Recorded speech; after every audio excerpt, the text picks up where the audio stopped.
Let me quickly guess, you have been struggling with your attackers who are not moving into the empty space or complaining about their positioning when they hide behind the defenders without creating any passing opportunities, and you blame the game AI for it?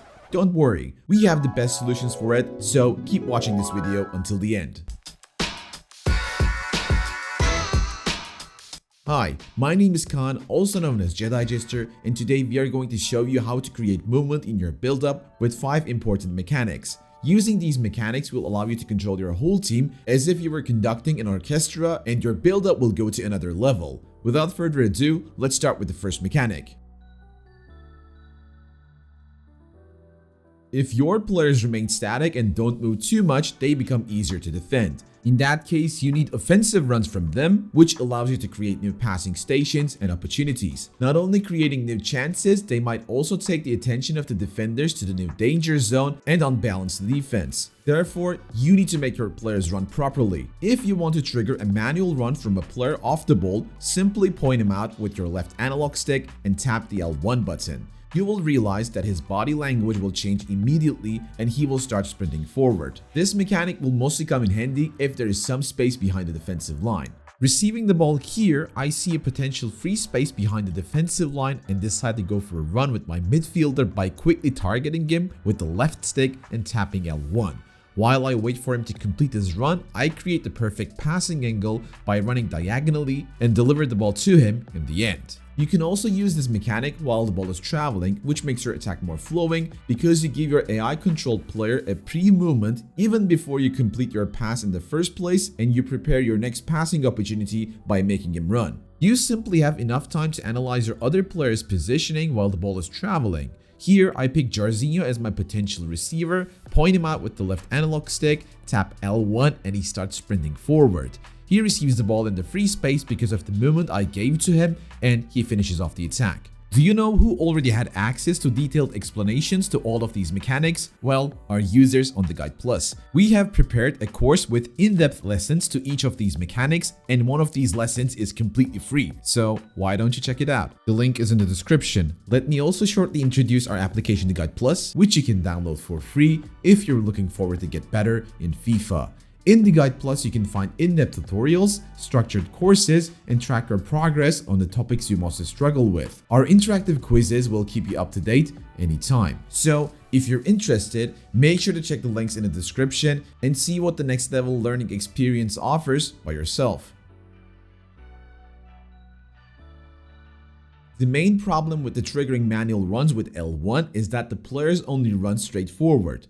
If you only use the L1 button, you will see that they do not change direction while running, and this can sometimes deny the potential of the attack. In that case, we recommend a similar executed but quite more advanced technique, which is the directed runs. This mechanic forces your player to run while you manually choose his running direction at the same time. To be able to execute it, point out your intended runner again with your left analog stick, briefly tap L1, but this time also flick the right analog stick into the direction you want him to run. Let's demonstrate with an example. Here, as my winger is making a run towards the opposition box, I know that he will run a bit more towards the side if I only use the L1 button to make him run. So I decide to trigger a directed run, tap the L1 button while pointing him out with the left analog stick, and right afterwards push the right analog stick slightly towards the goal. With this, his running lane gets changed, which allows me to adjust my angle better and score the goal. So we sorted out triggering runs for AI controlled players, but what do we do if we want to start a run and create some movement with our initial player? Well, the 1-2 passes are exactly what we need in that moment. If you hold on to the L1 button while passing to a teammate, your passer will start running forward after sending the ball out. He can explore the space in front of him and create dangerous opportunities, especially when the opposition defends carelessly. In this position, I have the idea to make my initial passer run forward, so I quickly send the ball to a teammate while holding onto the L1 button. My initial passer starts running and I observe his run, waiting for the best moment to pass back to him and score the easy 1 versus 1 against the keeper. One important reminder about this particular move is that you don't need to pass the ball back to the first player immediately. Once you send the pass out with this method, his run will be obvious, so to take away the attention from him, pass the ball to another player who can find your initial passer in the end. This will also allow him to complete his run. Once I initiate a 1-2 pass, my player starts running, but the new passing lane is blocked by 2 players. Therefore, I decide to pass the ball to the central player who can then deliver the ball to my initial player with a better angle. So, passing the ball to a third player opens up a new path and also gains some time for the run. Creating runs should be crystal clear now, but there is also the fact that not every run is as efficient as we hope they to be. So sometimes we've got to cancel those runs and even make those runners come back to our ball dribbler to receive the ball in a better spot. Therefore, we use the R1 button, which cancels the runs and calls back those players who are targeted. The targeting system works as same as before. You point out the desired player with your left analog stick and then tap the R1 button to make him come back towards you. This mechanic works like a charm whenever your intending passing station remains behind of an opposition player. Reducing the distance will increase the likelihood of your player receiving the ball because mostly he will get rid of the defender by coming close, and this will increase your passing rate. In a tight situation in front of the box, I want to pass the ball to Ginola, but I'm not sure if he will receive the ball successfully since he has a defender on his tail. So I point him out with the left stick, tap R1 and call him towards my passer just a bit to make sure he receives the ball without pressure.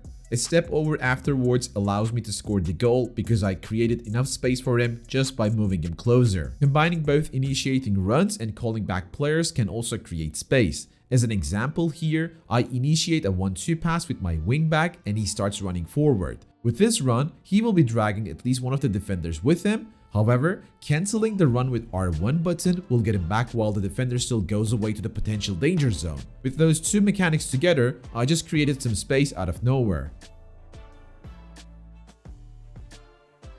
Last but definitely not the least, we are going to mention the expert player lock technique, which allows you to lock onto a single player off the ball. You can activate the player lock by pressing the L3 and R3 buttons at the same time on your current dribbler, and using the right analog stick switching allows you to hop between players while this is activated. Once you lock onto your desired player, you can move him around freely. However, as you can already recognize, you will lose control of the original dribbler, so be really careful with it. Activating the player lock like this allows you to do the exact movement with the player off the ball, and you can actually get really dangerous with it. Even though we showed you the basic idea of the player lock, we won't be going too deep into it as we have another cool video which explains player lock and further secret mechanics of FIFA 23, which is linked right now on your screen. Click and watch it now to discover what you might have been missing and get one more step ahead. Hope you guys enjoyed this video. Until next one, take care and peace.